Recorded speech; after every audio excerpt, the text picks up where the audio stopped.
It's poinsettia season.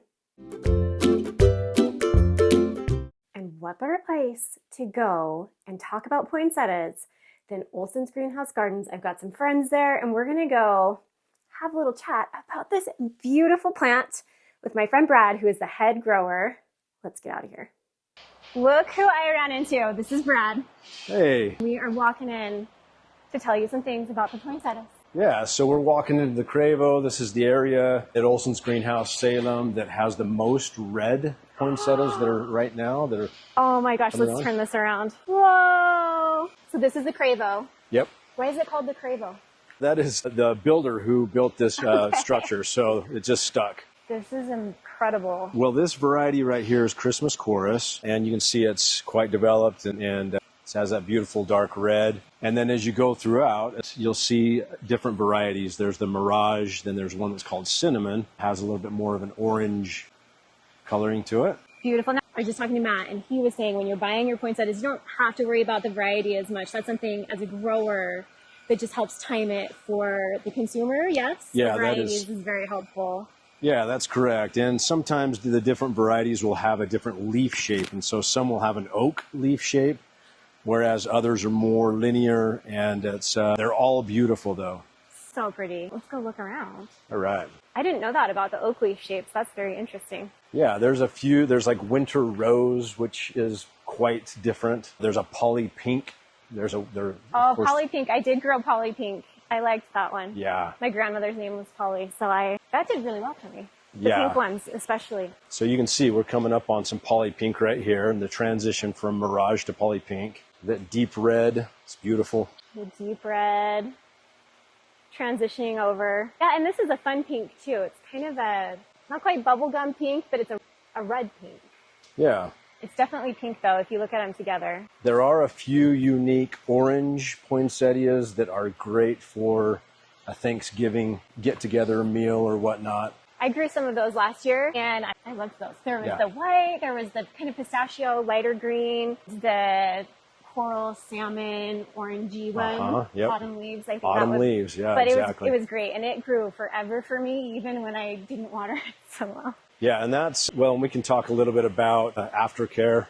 Yes, aftercare. A couple of things that you want to definitely pay attention to and look out for are temperature. If the poinsettia is placed in an area in the house where it gets a draft or cold air from a window, that could shorten the life of it. Additionally, if it's next to a heater vent, that can shorten the life as well. So have it in a space where it just gets moderate temperature, and a little bit of light is fantastic. And especially in here in Utah, I feel like being by a heater vent, like you're saying, like it dries it out so fast because we're a desert climate. Yeah. I know not everyone watching this is in a desert climate, but we are. Yeah. And so it presents a lot of challenges as a grower, I'm sure, but also as a consumer, like just trying to grow your plants in your house. Don't put it by the vent. Move it somewhere else. That's right. Or close the vent. That's what I do. I just close the vent. Close the vent. And then as far as watering it goes, a poinsettia, the roots are established so well, and so it really does not need an enormous amount of water, substantial amounts of water to survive well in a house. So for me, it's about once a week that I'll water my poinsettia. More than that, and you may get yellowing leaves. They may drop. Less than that, of course, it will add additional stressors. Yeah. How do you determine with yours? For me, I pick them up. You pick them up. Okay, that's kind of what I do. I knock them with my hand or kick them with my foot and see if it's heavy, then I think it's good. And then if it's not, if I'm questionable, then I just stick my finger in the soil. That's right. And if it's damp, they're okay. They don't need any water. But if they're dry, bone dry, then give it a drink. We're going to come up so you can see all the poinsettias back behind us. My arm gets tired holding the camera up this high, so I don't always do it, but look at that. Best case scenario, how long would you say a poinsettia should bloom for? Because I think some people think they should bloom indefinitely, and that's not the case with, any flower, really. Yeah, so the bract is actually the leaves. We call it the flower, but it's the leaves of the poinsettia, and so that coloring should last into January. And then it will naturally drop those leaves and then regrow green leaves if you still have it after those bracts go down. The true flower portion of a poinsettia is what's called the cyathea. And if we kind of zoom in really closely, you can see it's this little tiny in the center here.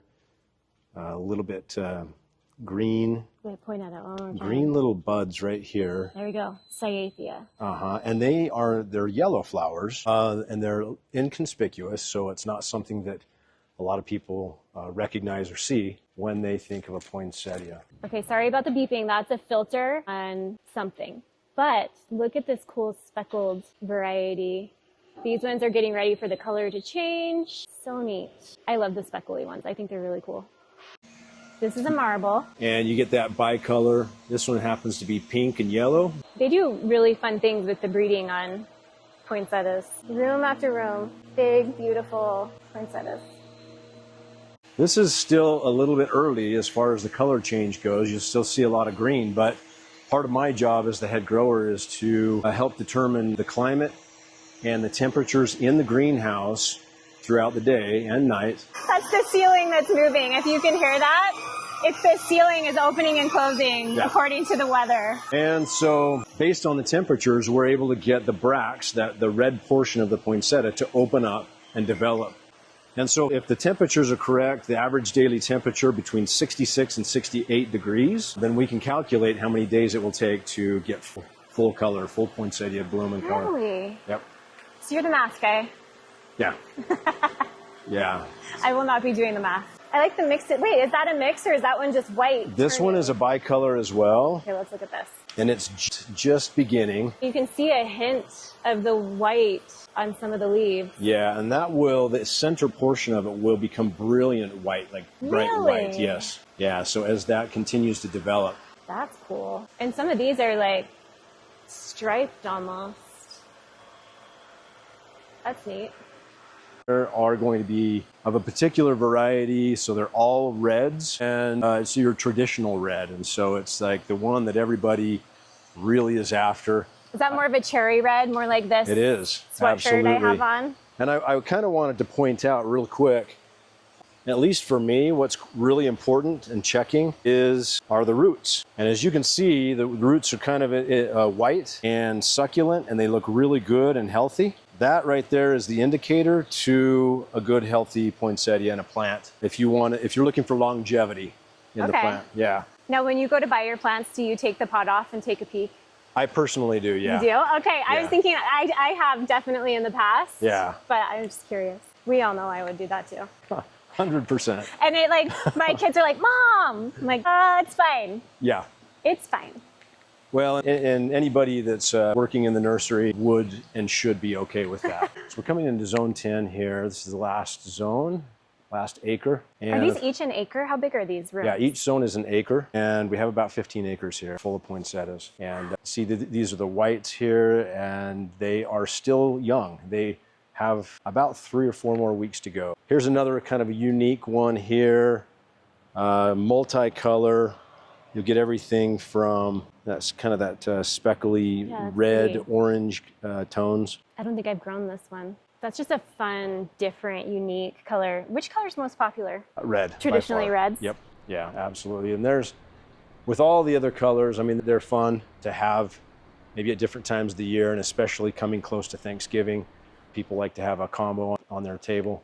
Yeah. I love to get the white ones for Thanksgiving, the white and the green and that coral, and then I can keep the coral in a different room. I'm going to move mine to my art studio because that color looks really fun in there. Yeah. Where the red doesn't really go with all of my colors in that specific room, but then I keep the white and the green, and then I add the red when Christmas is closer. Yeah, fantastic. These are quite a bit further along, the red and white combination. And you can see another thing too that I always like to point out is the bract, or the color portion of the poinsettia, and the expansion of that bract. And so you can see how wide those leaves are, which is quite impressive, actually. That is impressive. Honestly, I've never thought to look at how wide the poinsettia leaves are. Yeah. I feel like when I have fiddle leaf figs or other trees and things, when they're getting big, wide leaves, then that means that they're super happy. Yeah, the fertility is up. They've been fed well all the way throughout in the greenhouse. And they're getting the right amount of light. I feel like when my leaves are big and wide like that on certain plants. Yeah. All right, now Brad brought me over to show you this one. A super unique, quite rare if you can find it. Look at this guy. He has rounded little leaves on the edges. That's so cute. Now, you were saying this one's not as common, so it's not going to be everywhere when you're looking. But if you see this one with the cute rounded leaves, know that you found one that's not very... It's special, yeah. There's a lot of variety and genetics in all the different poinsettias, and this one happens to be quite unique. And we just think it's so interesting. Should I take one of these home? I feel like maybe I should. Try it out? Yeah, absolutely. Just see how he does? Oh, yeah. So cool. Now this one will be getting more red as time goes on. These That's aren't right. quite ready to be shipped out. Yep, these are about 3 weeks out as of right now. 3 weeks out. I love that you can just like pull that number. Like Yep. that is your job, is to time things Yes. for the actual time when it needs to ship for people to purchase them. Yep. Based on the temperatures, that's how we can time it. Based on the temperature. And Brad's amazing math brain of temperatures and light. And do you just think about that all the time? Do you think about the weather? And All the time, yeah. It does, and the light levels that we have, if it's a sunny day, it additionally helps make that transition happen. What do you do if it's been too sunny for too long? Do things just have to go ship earlier? No, No. He figures it out. If it's too cloudy for too long, that creates a little bit of a delay. Interesting. Yeah. That's why the ceiling is moving, and that's why you hear so many things. I try to cancel out the sound in here as much as I can, but there's so many fans, and then there's watering booms, and what else is going on in here? Doors that are automatic opening and closing, and trolleys with people shipping plants, and watering filters, the filter that was going on. It's crazy when you come walk through the greenhouse and start hearing all of the noises that are just going on all of the time. So hopefully you can hear okay with everything that we have going on. Yep. Yeah, those are great. Yeah. How fun. Wait, I probably should grab one of these. Which one should I grab? Let's see, this is a nice one here. Okay. I 100% take your word for it. And then I'll have Kenton put it in at the right pot for me. Now, if you didn't know, there's different scale sizes of the bracts or the flowers. We think of them as flowers if you're just an average person, but it's technically a leaf. There's different scale sizes too available when you're going and shopping. So this one has like little mini, tiny, cute, dainty. Would you call this dainty? Yeah, it is. It's more of a compact variety. This would be really great for like a tabletop setting or Absolutely. like a dining room or in your kitchen. We're just gonna wait for the ceiling. I love it. That's like so crazy. You get used to it. You get used to it. You kind of forget that it's doing that after a minute. 100%.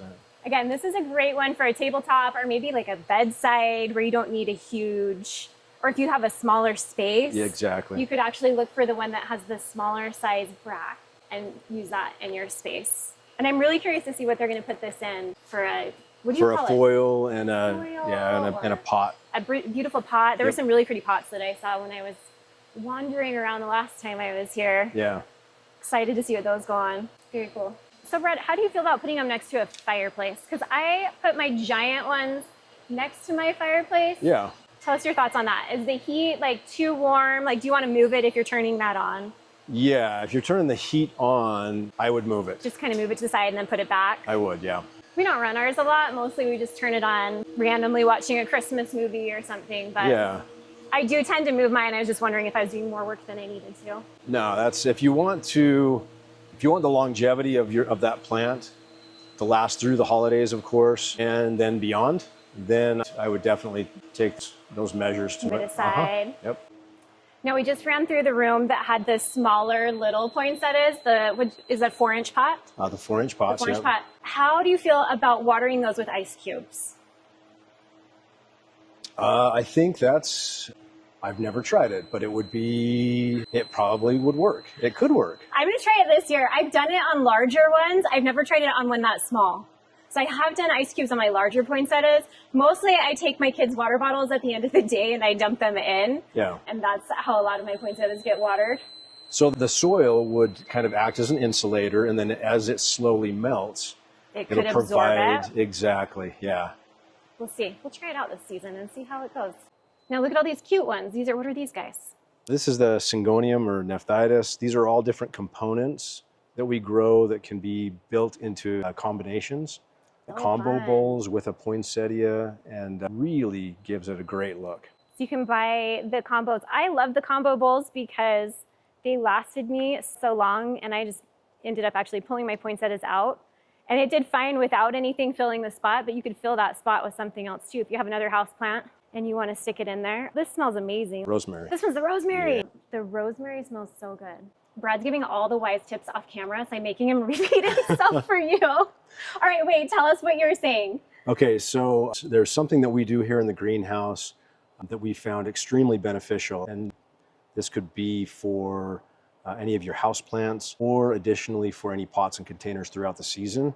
That is a drench or a watering of magnesium sulfate, which is the same thing as Epsom salts, which we all have. And it's really good if you want to build healthy roots. A good root system equals a good top part of the plant and then the flowering as well. So remember that Epsom salts is one of the secrets and the keys to healthy plants. Healthy roots. Now, what are we talking here? Like, if I go home and I want to do a drench, what am I mixing? Like a gallon? Like, I'm going to take a milk jug and put a gallon of water. How much Epsom salts do I put in? Luckily, Epsom salts is quite forgiving, and so you could do like 2 tablespoons.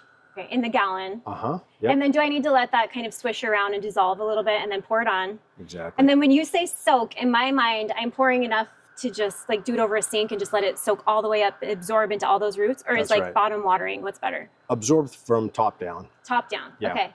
So a drench, literally like you said, just like Exactly. a shower of just on the roots, not on the leaves. That's right. Okay.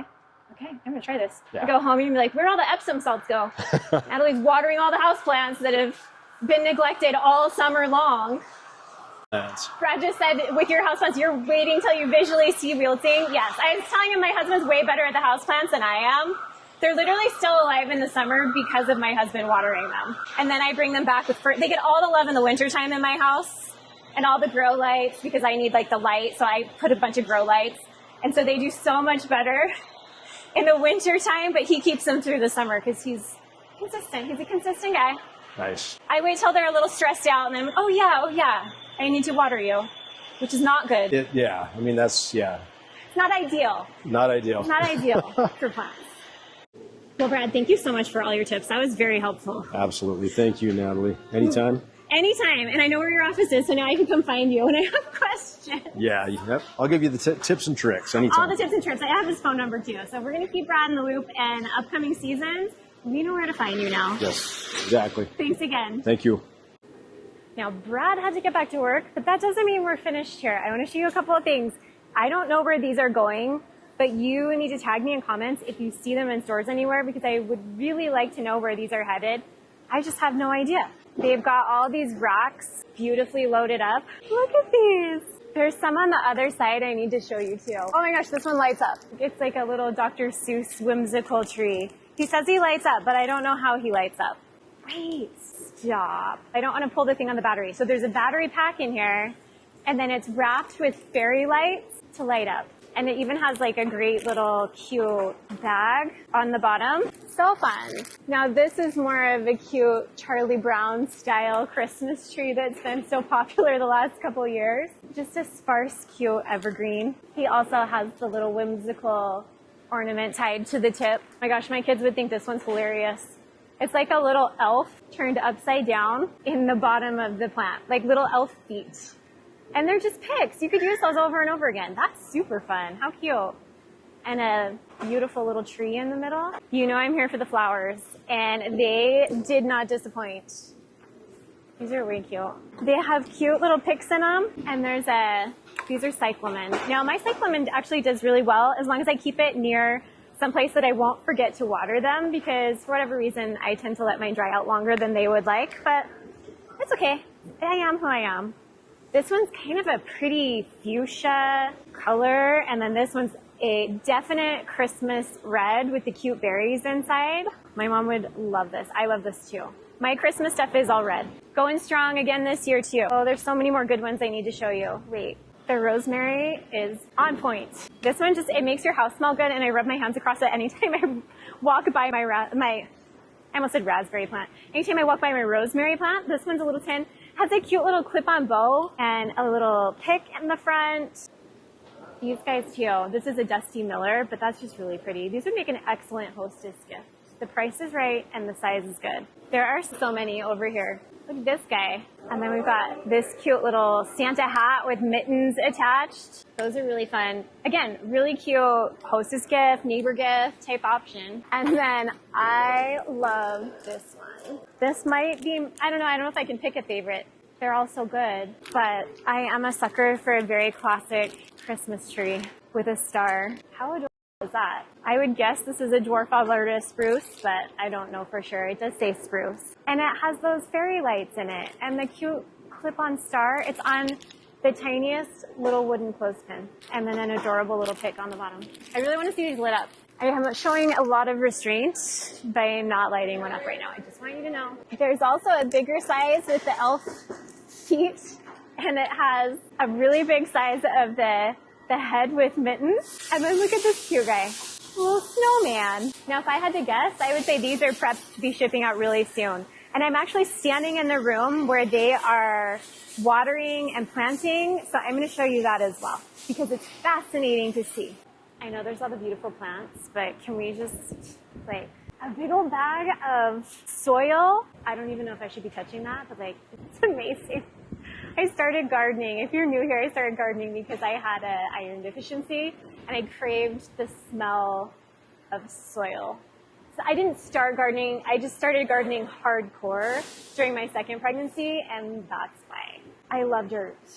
I love soil. All right, we're putting all the baby plants in, yeah? Look at this. These ladies are moving so fast. So they get them in here, and then they feed through this watering system. Gets everything all ready to go on a rack. Then they get loaded up on the racks and moved out into the greenhouse. Get grown into bigger plants. Here's a bunch more of the racks right here, you can see.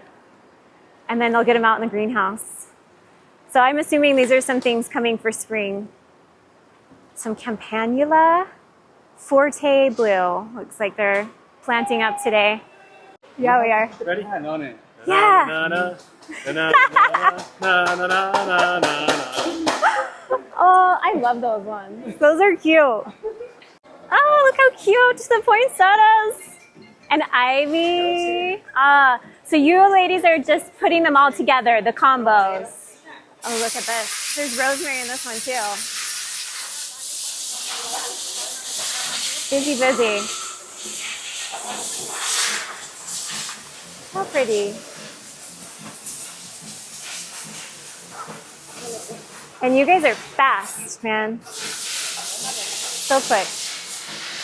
Time to head home with a car full of plants and start setting them up and styling them.